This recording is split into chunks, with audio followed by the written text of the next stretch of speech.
hope everyone's enjoying this summit so far.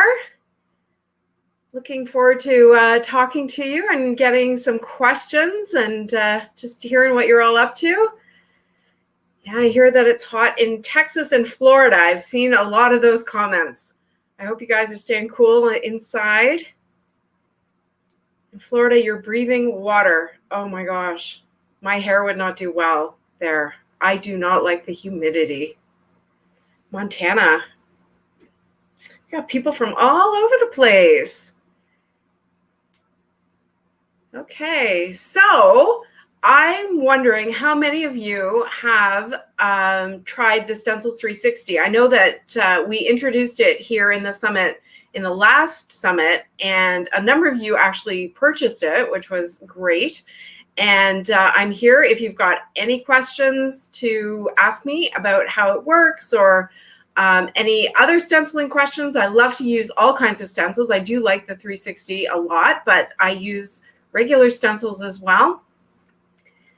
You want one looks cool. And if you want a Stencils 360, be sure to sign up for my giveaway because I'm giving away a Stencils 360 starter kit, which includes the tool and one stencil. So be sure that you sign up, and that's international. Anybody from anywhere can win that. So be sure you go to that giveaway page and sign up for that. Snowflakes. Oh, somebody else from Canadians. Thanks, Tracy. Yeah, I always love snowflakes. Snowflakes are, snowflake dyes especially are kind of my weakness. I guess I've never seen one that I didn't like. So I have quite a few snowflakes.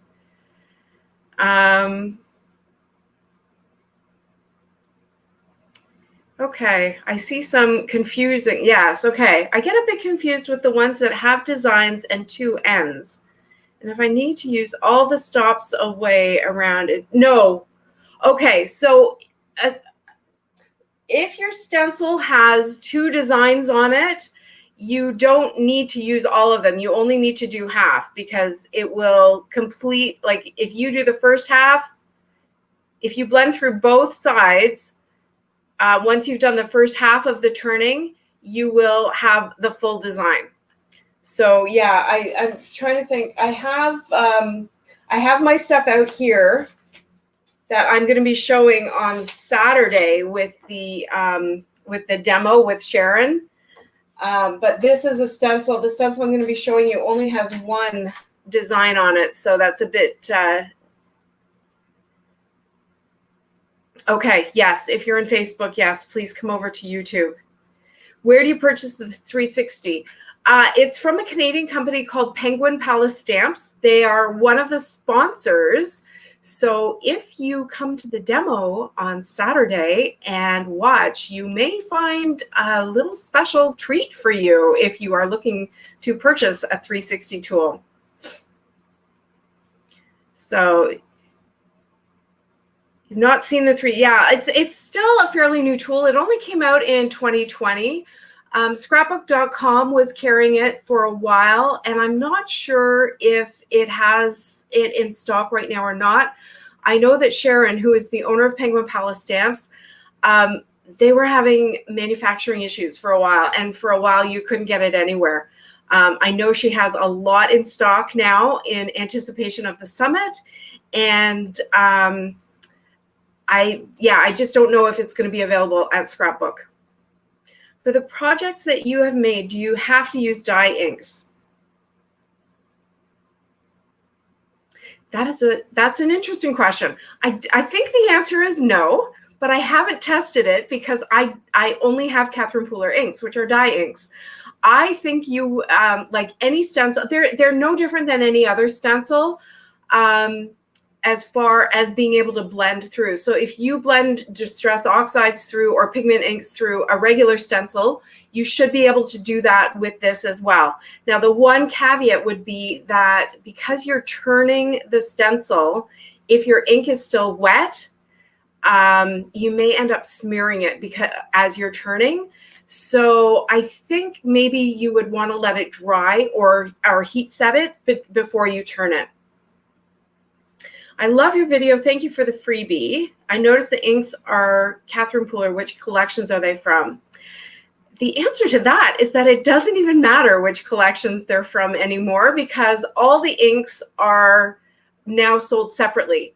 Catherine Pooler, and I know she'll talk about it when she's here for her sponsor live, they discontinued the family bundles, and they are just selling them individually now. So whichever, and even in the minis, it used to be that the minis you had to buy a set of 8, but now if you want the minis, you can buy them individually. So whichever colors you like, you buy them. I suspect that there are directions for using this 360. It appeared at one point you shifted the stencil away from the center to create your pattern. Will I say more? Okay. This is actually, this is something I discovered myself, and it took me over 2 years to figure that out. So I think we can safely call that not a beginner technique with the Stencils 360. But basically, if you just move your stencil so that the hole that you want to use is wherever you want it, you can just tape your stencil, and it doesn't even have to be a round stencil. It can be a square stencil. It can be a piece of cardstock that you've cut something out with or from. And we can talk about it more in a live demo. I can actually show you what I mean. But if you tape your stencil, it doesn't have to be in the center. It can be off over to the side. You can still turn it. You may have to be more careful about where your ink is blending, because you may have an open edge, and you may have to be more gentle with how you're turning, because the lip of the stencil may catch the edge of the paper. So with those two things to be careful about, you can position the item you want to. Where is my stencil? Doesn't seem to be here right now, but just position the element that you want where you want it, and you can move it. I will definitely be showing that. That's how I did this. Whoops, this way. That's how I made this with the newest peacock feather stencil. So the peacock feather stencil makes this design if you just do it once. If you turn it 4 times, you get this. And then if you do my special trick of moving it to the outside, and I think I did it 6 times, then you can get something like that. My favorite type of card making. I think, I'm not sure if you mean occasion or technique. Occasion, I would say probably Christmas. I love making Christmas cards all year long. I love listening to Christmas music all year long. I just love that happy feeling that Christmas brings. And so I'm happy to do that all year long. But I love making, from a technique point of view, lately I've been loving anything that's really inky. I used to be a very clean and simple card maker, and I found stamping one image and one little sentiment in the middle of a lot of white space was the way to go.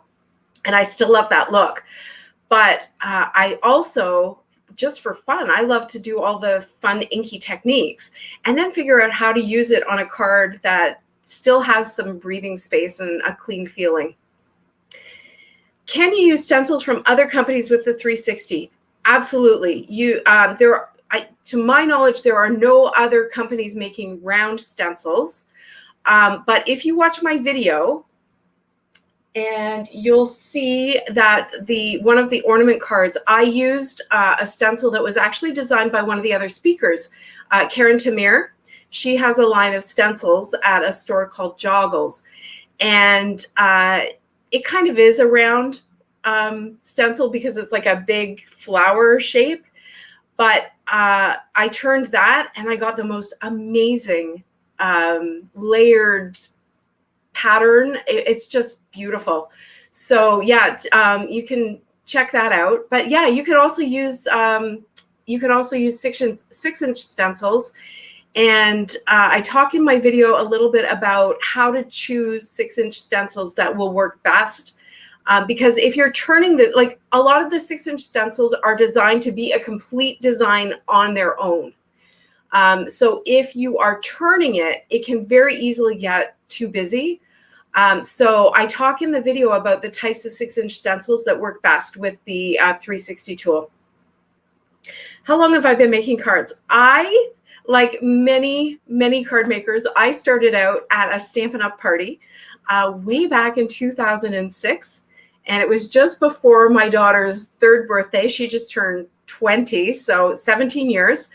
And the first card I ever made, other than at the party, was a birthday card for my daughter, Kate. And I'll have to show it to you sometime.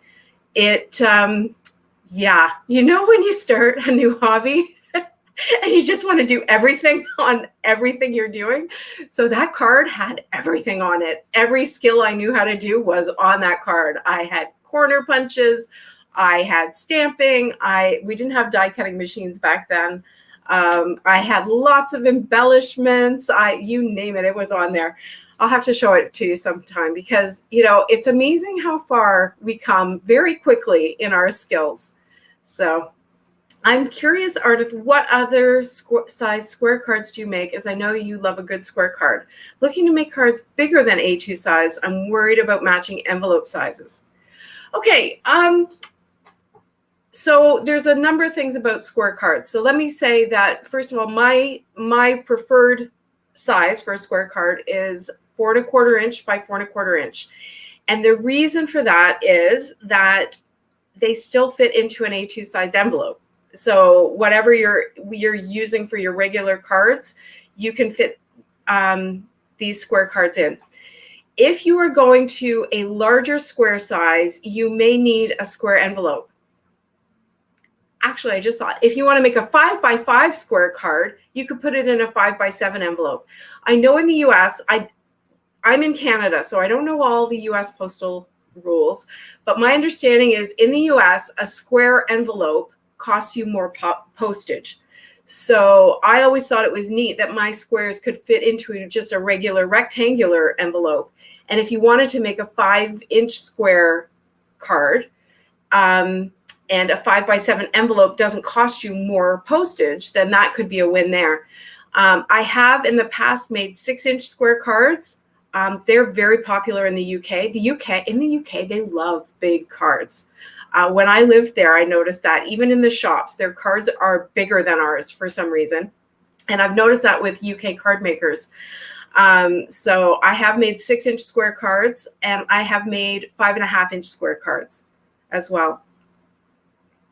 Could you mask off part of a 6-inch stencil to make it less busy? Wendy, that's a great question. And yes, that's exactly what I did in my video. I used an Altenew stencil actually that had a bunch of different shapes on it. And I masked off just the one shape I wanted to create a wreath with. And I created a wreath with that. Where do we buy in the USA from Penguin Palace in Canada? So as I was saying earlier, scrapbook.com has in the past carried the Stencils 360 tool. I don't know that they have any in stock right now, but that is a good question. I will ask Sharon, and I will ask her to address that in our live demo on Saturday. I always shy away from square because of the postage. Yes. Yeah, just try and find an envelope that doesn't require extra postage and see if you can use that. Started making A6 cards. A2 cards, yes. Okay, A2 cards are definitely smaller than what you find in the stores. And I think they kind of evolved just because it was a great size for making good use of your card, like your letter size cardstock. I don't know what size A6 is. Let me see if I can just Google that. Actually, I'm worried I'm going to leave the page. But yeah, like definitely there's lots of different sizes that are standard cards. And as long as you have envelopes that work and as long as you're prepared to pay the postage, then yeah, it's good to explore. There are those mini slims too, and mini slim lines. I don't like slimline. it's like too long and skinny for me. My brain just cannot figure out how to use that space, but I know they were really popular there for a while. I didn't mind the mini slim lines. They're kind of like 3x6. I quite like those. A6 envelopes are 4 points. Okay. I don't know that size. I'm trying to think. So you'd be able to get one card out of a letter size piece of cardstock. I'm going to give that a try. Thanks for sharing that.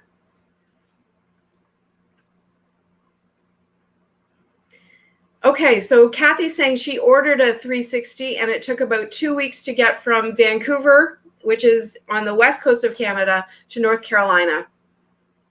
Not a fan of slim lines. Yeah, I don't know.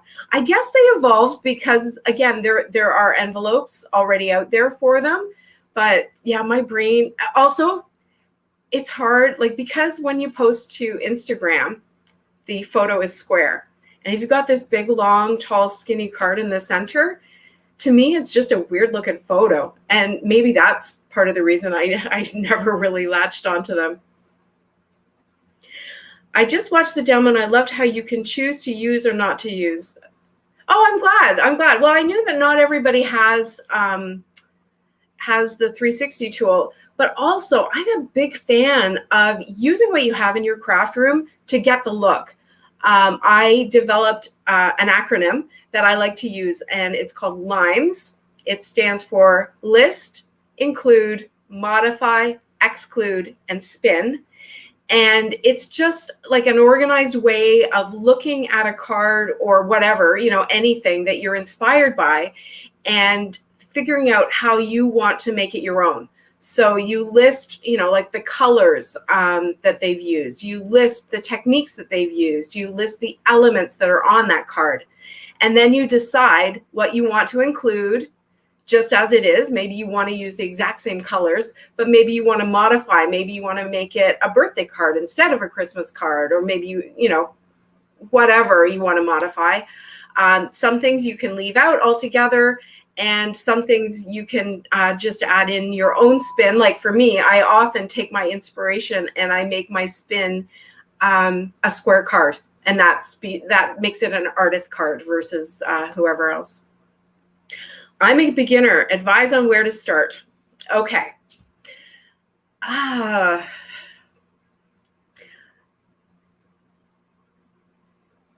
There's a number of ways to answer that question. The first thing I would suggest is that you take a look around and figure out what kinds of cards you want to make. So if you want to do a lot of stamping, if you want to like stamping and coloring of your images, if you want to do a lot of die cutting, if you want to do a lot of mixed media techniques, look around and see what kind of style you want. And then I would choose one style or technique and focus on that. Look for people who are doing that and really kind of get yourself immersed in that. And then once you've kind of mastered that and become good at that, then you'll as you do that, you'll be seeing other things around that will inspire you that you'll want to try. But you'll have that first kind of skill set down, and you'll know where to you'll be more confident about trying something new. What are your magnet sheets for dies mounted on inside the frames? Okay, thank you. These frames are from Amazon. They're very cheap frames. The magnet, it's a magnet sheet that is 12 inches by 24 inches. They were actually meant to, you're actually meant to print on they're two-sided. So that you're seeing the black side, on the other side it's white. You're meant to print on the white side and then stick that to a car as like an advertisement. So I would just go into Amazon and, look for 12 by 24 inch magnetic sheets, and they come rolled up, and I just laid them flat and put stuff down on them until they flattened out. And then I stuck them in frames so that they would look pretty in the room. Did you start this as a hobby and then move into a business? Absolutely. Even now, it's still mostly a hobby for me with more passive income. So I started, making cards for my friends. And then over time, I didn't really want to make, I don't want to say I didn't want to make money. Of course, we all want to make money, but I didn't do it primarily to make money. I moved onto YouTube really because I wanted to have more skills. I wanted to learn how to make videos. I wanted to get better at photography, have a better understanding of, how the business worked. And then over time, I just let it grow organically. Until I am where I am today. And I've still got lots to learn and lots to go. Sorry, I missed that one. What cardstock am I using? What diamond? Okay, so Cheryl, I'm using, what's it called? Hammermill Premium Color Copy Cover. It's so many words. I can never get it in the right order. I ordered it on Amazon. I have found it in Walmart from time to time. It comes in like a pack of 250. It's 100 pound. So Hammermill Premium Color Copy Cover. And it usually has like a little iguana or something on the front of the package. What die machine do I use? You can see, I can't figure out where to point. Right there, that's my Gemini Junior. I've had that for a long time, and I really like it. I also have a Big Shot, which I like as well. What does LIMES stand for? LIMES, okay, so L for list, I for include, M for modify, E for exclude, and S for spin. I have a whole playlist on my channel talking about LIMES, how I came up with it. It really was just a way to help people think about how to not copy a card directly, how to take a card, an inspiration that you like, and make it your own. There is a freebie on my blog that is a LIMES worksheet that has more information about how to use the letters.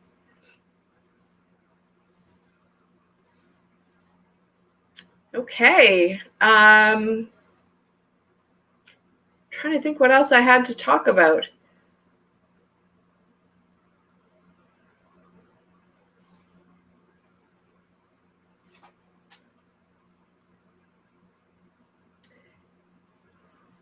How about some of your favorite stencil techniques?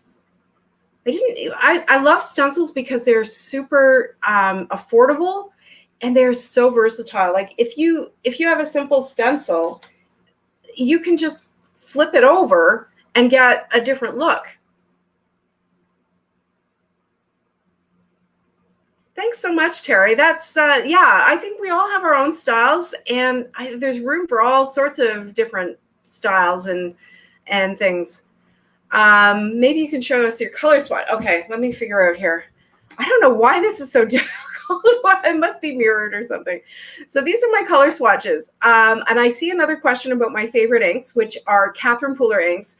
And my swatches, these are all my Catherine Pooler inks. I have the full collection of Catherine Pooler inks. And that, I think the fact that I only have Catherine Pooler inks allows me to have the full set. So the Catherine Pooler inks are divided by colors into the Party collection, the Neutrals collection, and the Spa collection. So the Party collection really is my favorite. It's like the super bright, vibrant colors. The Neutrals are browns and grays, and the Spa colors, there's still a full rainbow, but they're a little more muted. How do I store my inks? I have my inks in organized more containers just above my desk so I can reach them as I'm working. I have 2 organized more containers and not much room for more inks. So if Catherine keeps coming out with new colors, I'm going to be in trouble soon because I don't even have space for a 3rd organizer.